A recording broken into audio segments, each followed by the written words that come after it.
Mãe. Ô mãe, já tô hora de ir pra escola. Ô mãe. Será que acordei cedo demais? Ô mãe. Deixa eu ver a hora. Eita, ainda tá sendo ainda. O celular nem despertou ainda. E se eu desligar o despertador? Eu posso voltar pra dormir, eu não precisava ir pra escola. Eu vou desligar o despertador. Pronto. Pronto. E vou voltar pra dormir. Vão, já tá na hora de ir pra escola. Mas como? Logo, não enrola. Mas a sogra não tava dormindo? Tava, mas eu já acordei. O que eu vou fazer de café da manhã?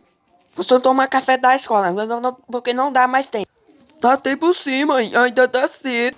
Tá cedo nada. Olha aqui. Vocês estão deixando de correr? Você vai estar. Mas como é? Peraí. Você mexeu no meu celular? Claro que não, mãe. Pra que eu mexi no celular da senhora?